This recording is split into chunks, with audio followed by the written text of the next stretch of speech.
Shalom jemaat di kota Sydney yang dikasihi Tuhan. Hari-hari ini seluruh dunia mengalami pandemi, tapi dari sisi positifnya tiba-tiba semua gereja mengadakan ibadah online dan saya malah menjadi lebih sibuk daripada era-era sebelumnya. Karena kalau dulu misalnya paginya di Jakarta, mana bisa siangnya atau sorenya mengisi acara di Sydney. Sebenarnya bisa, waktu itu secara teknologi juga sudah memungkinkan, tapi orang tidak biasa. Jadi lewat corona ini muncul kebiasaan baru, termasuk di dalam beribadah. Nah, karena itu hari ini kita beribadah bersama, saya di Jakarta dan Anda di Australia. Dan tema yang dimintakan kepada saya adalah mengenai peran seorang ayah, karena dalam rangka Hari Ayah atau Father's Day. Jadi saya mengucapkan selamat kepada para pria-pria yang sudah menikah dan memiliki anak. Kalau belum memiliki anak, ya menjadi seorang suami. Tapi hari ini kita berbicara menjadi ayah. Nah, ibu atau anak muda yang mendengar, ini nggak buat saya dong. Saya percaya perlu juga untuk mendengar, paling nggak diambil esensinya, ya, atau untuk mendoakan ayahnya, atau mendoakan suaminya, supaya menjadi ayah yang lebih baik lagi. Dan kita akan mulai juga dengan berdoa untuk firman Tuhan pada hari ini. Bapa, kami mengucap syukur untuk ibadah yang boleh kami nikmati hari ini, secara streaming, kami belajar firman-Mu ya Tuhan, kami merasakan hadirat Tuhan, dan hari ini khususnya kami mau belajar mengenai menjadi seorang ayah dari sudut firman Tuhan. Biar firman-Mu yang mengajar kami menjadi pribadi yang lebih baik lagi, khususnya menjadi seorang ayah. Kami siap untuk belajar dalam nama Tuhan Yesus. Amin.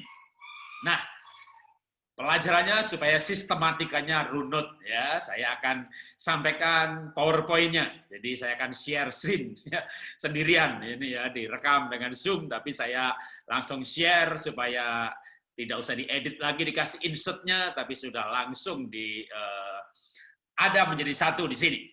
Nah, menjadi seorang ayah itu ya suatu panggilan, tapi juga keunikan tersendiri. Yang pasti kalau ayahnya stres, apalagi anaknya, ya, maka kita perlu menjadi ayah yang bahagia. Apakah saya seorang ayah yang baik? Kalau kita menjadi ayah yang baik, kita menjadi ayah yang bahagia, maka saya percaya itu anaknya, istrinya juga ya akan merasakan sorga. Nah, apa kata firman Tuhan mengenai seorang ayah? Saya mulai dengan ayah itu pendidik iman. Kenapa saya katakan demikian? Karena firman Tuhan berkata, Efesus pasal 6 ayat yang keempat. Dan kamu bapak-bapak janganlah bangkitkan amarah di dalam hati anak-anakmu, tapi didiklah mereka dalam ajaran dan nasihat Tuhan. Jadi mendidik anak, matematika, kimia, fisika, biologi, ilmu pengetahuan, tentu sekolah lebih punya peran. Tetapi dalam keluarga, apa yang diharapkan atau diperintahkan firman Tuhan dilakukan oleh para bapak-bapak atau ayah, yaitu ajaran nasihat Tuhan. Didikan ajaran nasihat Tuhan, maksudnya nilai-nilai yang sesuai dengan firman. Maksudnya juga untuk membawa anak mengenal Tuhan penciptanya, sehingga anak takut akan Tuhan, mengenal Tuhan, cinta Tuhan, melayani Tuhan. Hal-hal ini yang kita wariskan dari generasi ke generasi. Nah, di dalam mengajarkan ajaran Tuhan atau iman ini, maka kita bisa mulai dengan yang praktis. Tapi saya berikan istilah ayah pendidik iman. Iman mengenai apa? Bahwa Tuhan ada, bahwa Tuhan baik, bahwa Dia menebus dosa, bahwa Tuhan menolong. Nah, tentu hal-hal seperti ini sesuai dengan usianya. Kalau anaknya di bawah 6 tahun, Tuhan itu penebus dosa gitu ya. Dosa apa anak belum ngerti. Jadi tapi Tuhan baik, saya yakin anak bisa mengerti. Apa Tuhan ada? Karena anak di bawah 6 tahun logikanya belum kuat, tetapi justru perasaannya kuat. Dia bisa merasakan damai sejahtera. Dia bisa merasakan asiknya bermain dengan papa. Sama juga dia bisa merasakan hadirat Tuhan. Justru ketika anak usia dini diberi pengalaman bergaul dengan Tuhan, misbah keluarga, beribadah, ini akan menjadi fondasi dalam kehidupannya. Ketika anak bertambah usianya, tentu kita bisa meningkatkan pelajarannya mengenai iman ini, mengenai bahwa Tuhan itu menebus dosa manusia, bahwa Tuhan itu maha hadir, bahwa Tuhan itu baik. Nah, ini semuanya harus berdasarkan firman Tuhan. Teorinya firman Tuhan, nilainya firman Tuhan. Nah, teori kadang susah, ya. Anak bisa lupa dengan teori, maka kita perlu memberikan apa supaya pelajaran ini ditangkap oleh anak-anak dari ayahnya. Ditambahkan dengan pengalaman. Maka ayah kalau mendapat permintaan dari anaknya, misalnya minta gadget, minta laptop, minta liburan, nah papa ada berkat, tapi waktu papa mencari berkat yang ini bukan untuk itu. Gimana kalau kamu bantu papa berdoa kepada Tuhan, ya? Jadi anak meminta, maka diminta dia berdoa, maka akhirnya anak punya pengalaman. Karena teori akan mudah dilupakan, tapi pengalaman membekas. Pengalaman tanpa teori, nanti sesat. Pelajarannya berdasarkan pengalaman, ya. Kesaksian perlu, tapi fondasinya firman. Maka tadi saya utamakan atau saya dulukan sampaikan firman dulu gitu ya. Tapi firman ini diperjelas dengan pengalaman. Tuhan itu menjawab doa, Tuhan itu baik, Tuhan ada, Tuhan hidup. Buktinya apa? Nah, buktinya waktu kita berdoa, dia menjawab. Nah, dalam pengalaman saya mengajar Tuhan yang menjawab doa, kadang-kadang doa anak itu ya lebih didengar, bukan berarti Tuhan membeda-bedakan. Misalnya orang dewasa, seorang ayah, belum percaya Tuhan Yesus. Dan dia berkata dalam hatinya, kalau saya sembuh, saya percaya Tuhan. Sering orang seperti itu yang lagi butuh pembuktian. Maka Tuhan menyatakan diri dengan menjawab doanya. Tapi saya yang sudah hamba Tuhan, sudah melayani, kan saya nggak butuh sembuh untuk melayani Tuhan. Kan saya tidak berkata kalau saya sembuh, saya melayani Tuhan. Mau sakit, mau sembuh, mau sukses, mau sedang gagal, saya melayani Tuhan terus gitu ya. Jadi ya saya tidak berdoa meminta, saya berdoa mengabdi. Tapi ketika anak ya ini baru dididik ini seperti pelajaran dasar. Ini anak wah baru akan mengenal Tuhan. Nah, sering dalam kondisi seperti itu anak berdoa itu saya sebagai ayahnya malah kadang kaget sehingga akhirnya bukan hanya anak, tapi juga ayah, berdua, keluarga, sama-sama belajar bahwa Tuhan ada, Tuhan hidup, Tuhan menjawab doa. Tapi pengalaman akan meneguhkan firman. Karena itu ayah, tugasnya secara sadar merancang kurikulum atau menyiapkan pelajaran, ya, yaitu firman, teladan, dan pengalaman. Dengan demikian mendidik anaknya iman. Kuasa pengajaran orang tua adalah memberikan pengalaman iman kepada anak-anaknya. Firman Tuhan itu hidup karena dihidupi. Ayahnya menghidupi firman, maka dia akan mengajar anak-anaknya iman. Nah, kita lanjutkan sekarang. Apa tugas seorang ayah? Hajarlah anakmu selama ada harapan, tetapi jangan engkau menginginkan kematiannya. Jadi firman Tuhan bahkan menyarankan untuk menghajar anak, ya. Tapi ini ayat nggak boleh berdiri sendiri. Ayat yang lain mengatakan demikian. Karena Tuhan memberi ajaran kepada yang dikasihinya, seperti ayah kepada anak yang disayanginya. Jadi ketika memberikan ajaran, didikan, ya, pendisiplinan itu harus karena sayang, bukan karena kesel atau emosi. Siapa tidak menggunakan tongkat benci kepada anaknya, tetapi barang siapa mengasihi anaknya, menghajar pada waktunya. Jadi mendisiplin, menghajar, menghukum itu ada waktunya, bukan setiap waktu. Kalau setiap waktu namanya hobi atau emosi atau tidak dewasa, ayah yang kekanak-kanakan, sedikit-sedikit marah gitu. Jadi bukan tukang marah. Kita jarang sekali marah, mungkin sebulan sekali, setahun sekali, pada saat anaknya kurang ajar. Jadi ketika kapan anak didisiplin? Waktu anak kurang ajar. Kalau Amsal berkata, Amsal 15 ayat 10, Didikan yang keras bagi mereka yang meninggalkan jalan yang benar. Jadi pendisiplinan atau hukuman yang keras, ya. Kalau enggak kan enggak perlu keras, cukup ditegur, ya, bukan dihukum, bukan didisiplin, diingatkan, ya, bahkan mungkin dikasih pelajaran. Nah, sebaiknya kamu itu rajin belajar, ya, bukan digebuki karena nggak rajin belajar. Tapi kalau misalnya anak itu melawan orang tua, maling, nyuri, ya, meludahi orang muka gurunya, ya, mencuri, yang berbuat dosa, nah itulah pendisiplinan yang keras. Itu kalau pakai aturan firman Tuhan. Dan memang harus aturan firman Tuhan yang kita pakai. Nah, tugas ayah adalah mendisiplin, tapi ingat nih, dengan kasih. Pendisiplinan sangat penting agar membangun kepribadian anak yang sesuai dengan ajaran firman dan menumbuhkan ketaatan. James Dobson, ya, di Amerika, bukan di Indonesia, di mana saya yakin sama dengan di Australia, pukul anak ketahuan tetangga, dilaporin polisi, tapi James Dobson meneliti, bahkan berani menyarankan orang tua tetap perlu mendisiplin, tentu caranya dengan bijak. Kenapa? Karena memang pertama ya firman Tuhan mengajarkan perlu mendisiplin. Yang kedua, penelitian James Dobson adalah anak yang tidak pernah didisiplin, kurang ajar. Anak yang disiplin dengan salah, dihajar dengan salah, kecewa kepahitan. Jadi kita nggak boleh ekstrim, selalu marah, atau ekstrim yang lain, nggak boleh marah, nggak boleh berteriak, nggak boleh menghukum. Jika diperlukan ya boleh, tapi itu bukan gaya hidup sehari-hari. Nah, sebagai ayah yang baik, bagaimana kita mendisiplin sesuai firman Tuhan? Maka ada beberapa aturan.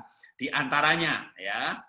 Nah, di antaranya adalah misalnya kalau kita itu memberikan punishment, misalnya 10%, 30%, maka reward-nya yang 70%. Atau kalau kita nggak mau mendisiplin dengan hukuman, karena misalnya di Australia atau beberapa negara pukul itu nggak boleh, gitu ya, kita cukup dengan mengurangi hak uang saku, ya, atau ditambah kewajiban, bukan bersihin kamarnya, termasuk ruang keluarga, gitu ya. Maka dengan demikian kita bisa mendisiplin dengan baik dan menggunakan kalimat positif. Kamu anak baik, tidak boleh nakal. Kamu anak baik, harus berbuat baik. Wah, itu lebih baik lagi kalimatnya, ya. Menggunakan kalimat-kalimat positif. Nah, kalau kamu belajar, kamu disayang guru. Kalau kamu pinter, masa depanmu luar biasa. Maksudnya demi anak. Jangan kalau kamu pinter, papa bangga. Ini didik anak atau ngurusi nama besar, ya. Jadi demi yang dikasihi, itu mendisiplin dengan kasih. Lalu gimana supaya waktu mendisiplin itu tidak ada akar kepahitan? Maka ada caranya, ya. Yakobus pasal 5 ayat yang ke-16-17. Dan jikalau ia telah berbuat dosa, maka dosanya itu akan diampuni. Karena itu hendaklah kamu saling mengaku dosamu dan saling mendoakan supaya kamu sembuh. Doa orang yang benar bila dengan yakin didoakan, sangat besar kuasanya. Memang ini perikop bukan mengenai seorang ayah, tapi mengenai bagaimana saling mengampuni, saling mendoakan. Maka esensi ini yang saya bawa di dalam seorang ayah mendisiplin anaknya, maka hari itu dia harus mengakhirinya dengan doa. Doa apa? Doa keluarga, misbah keluarga. Jadi hari ini mendisiplin, nanti malam setelah makan malam, bapak bicara sama anaknya, nak, maafkan papa ya, papa itu tidak bahagia loh marah. Papa itu nggak happy melakukan hal itu, tapi papa tuh sayang kamu. Kalau papa tidak teriak tadi, kalau papa tidak menghukum kamu tadi, nanti kamu menjadi anak yang kurang ajar karena kamu tidak tahu peraturan. Maafkan papa kalau papa terlalu keras, tapi papa lakukan itu demi kamu, gitu ya. Lalu biarkan anak berbicara, ya. Berikan waktu anak berbicara, mau membela, mau membantah, mau minta maaf. Nah, kalau dia minta maaf, lalu saling mendoakan, Tuhan berkati anak saya Tuhan, aku cinta dia, aku sayang dia, aku rindu anak saya jadi anak yang baik, takut akan Tuhan, diberkati masa depannya luar biasa. Nah, kata-kata doa itu saja akan menjadi penghiburan bagi anak, oh bahwa papaku tuh sayang sama aku, dia perhatian dengan aku, bukan benci aku, gitu ya. Itu gunanya seorang ayah ketika dia berani mendisiplin, maka dia harus berani ya mengkhususkan malam itu mengakhiri dengan doa supaya tidak ada kekecewaan, kepahitan yang terbawa sampai esok harinya. Jadi mendidik anak itu sebuah seni, atau saya katakan begini, Seni mendidik anak adalah seimbang antara kasih dan pendisiplinan. Seimbangnya ini bahkan sebenarnya ya kasihnya lebih banyak, disiplinnya lebih sedikit. Antara mengatur dan memberi kebebasan atau kesempatan. Anak overprotected, nggak pernah dikasih kesempatan, nanti nggak jadi anak mandiri. Dan kasih yang tulus yang akan memampukan seorang ayah melakukan dengan bijaksana. Kita lanjutkan sekarang tugas ayah yang ketiga. Ya, ada banyak sebenarnya ya. Saya nulis buku menjadi seorang ayah. Wah, ada belasan poin. Tapi untuk satu ibadah saya berikan 3 poin. Apa itu tanggung jawab tugas seorang ayah? Memberi warisan. Saya bacakan ayatnya yang menjadi dasar hal ini.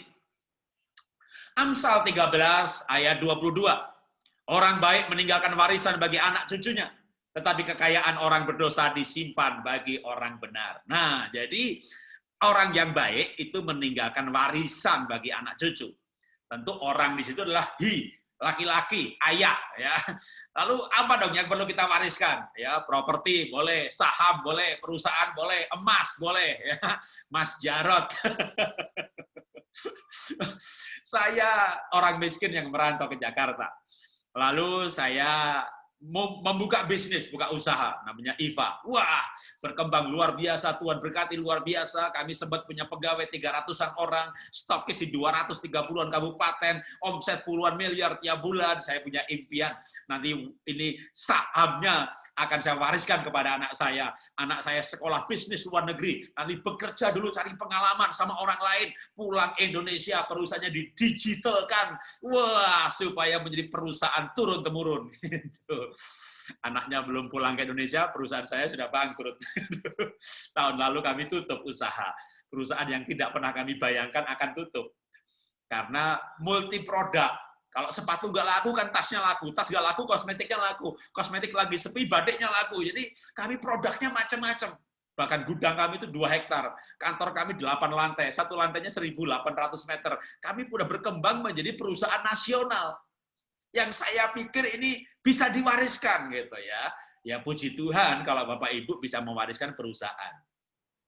Tapi ketika saya tidak berhasil mewariskan perusahaan, saya tercenung.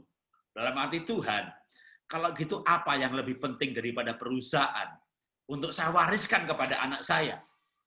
Maka saya belajar firman Tuhan mengenai warisan seorang ayah. Apa yang kita wariskan, puji Tuhan, jangan utang, ya, saham boleh, perusahaan boleh, tapi apa yang penting untuk diwariskan kepada anak dari seorang ayahnya? Dalam buku yang judulnya Warisan Abadi, ditulis oleh Stephen J. Lawson, ya, ini dia meneliti mengenai keturunan Max Jukes, seorang penjudi, seorang pemabuk. Dalam 7 generasi keturunannya, maka ada 440 orang yang pesta pora, 310 menjadi gelandangan peminta-minta, 190 menjadi pelacur. Ya ini enggak tepat 190 ya, 190-an. 130-an narapidana, 100-an orang pecandu alkohol, 60 suka mencuri, 55 korban pelecehan seksual, dan 7 orang menjadi pembunuh. Nah, 7-nya ini tepat, gitu ya, angkanya pas. Tapi ada daftar keturunan yang lain, yaitu Jonathan Edwards, wakil presiden Amerika. Yang keturunannya menjadi wakil presiden Amerika. Dari keturunan yang sama, dalam 7 generasi, dalam kurun waktu yang sama, 300 menjadi hamba Tuhan, 120 profesor dalam bidang akademis, 110 menjadi pengacara, 60 orang menjadi dokter, 60 pengarang buku ternama, 30 menjadi hakim, 14 rektor universitas, 3 orang anggota kongres, dan 1 menjadi wakil presiden Amerika Serikat. Nah, apa yang membedakan daftar keturunan ini adalah leluhurnya dimulai dari seorang ayah. Ini cerita yang sebenarnya sama dengan yang ada di Alkitab. Kejadian pasal 26 ayat yang ketiga dan 5. Aku akan menyertai engkau. Ini engkau ini Iska. Ya, aku akan menyertai engkau Iska dan memberkati engkau dan akan menepati sumpah yang telah kuikrarkan kepada Abraham ayahmu. Karena Abraham, ayahmu, telah mendengarkan firman-Ku dan memelihara kewajibannya kepadaku, yaitu segala perintah dan ketetapan dan hukum-Ku. 2 Raja-Raja 11 ayat 12. hanya pada waktu hidupmu, Salomo, ini Salomo ya, hanya pada waktu hidupmu, Salomo, aku belum melakukannya. Melakukan apa? Hukuman kepada bangsa Israel. Karena Daud ayahmu. Jadi sebuah hukuman dihindarkan karena ayahnya Salomo, yaitu Daud.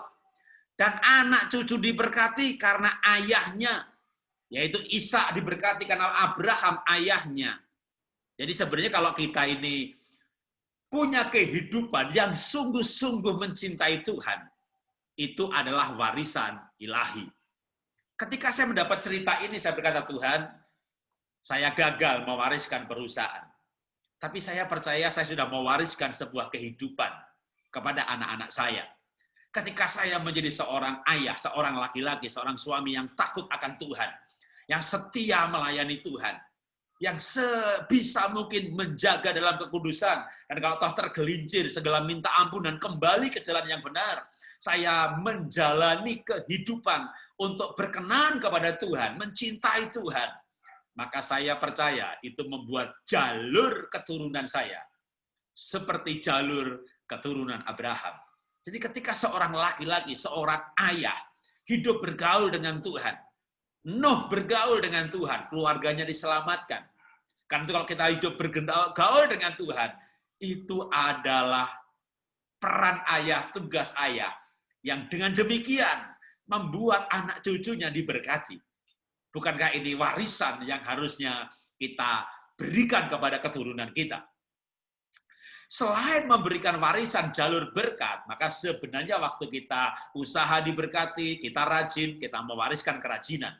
Waktu saya perusahaan saya tutup, saya tetap antusias, tetap semangat, kita mewariskan ketabahan. Saya bangkit kembali, melintis usaha baru, kita mewariskan pengharapan. Jadi karakter-karakter ini jauh lebih penting daripada nilai perusahaan atau saham itu sendiri. Puji Tuhan kalau kita bisa mewariskan perusahaan ya atau aset. Paling enggak ya saya akan mewariskan rumah saya sama di belakang saya ini apa tuh lukisan saya, anak saya nomor 3 mewarisi bakat saya. Jadi kita bisa juga mewariskan minat bakat talenta. Seseorang ayah yang mengembangkan minat bakat talentanya, anak yang punya bakat yang sama, karena anak bisa yang satu mewarisi talenta ibunya, gitu ya.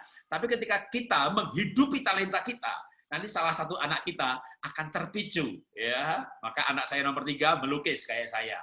Nomor 2 jadi pembicara kayak saya. Nomor 2, nomor 1 ya, nomor 1 menjadi pembicara kayak saya.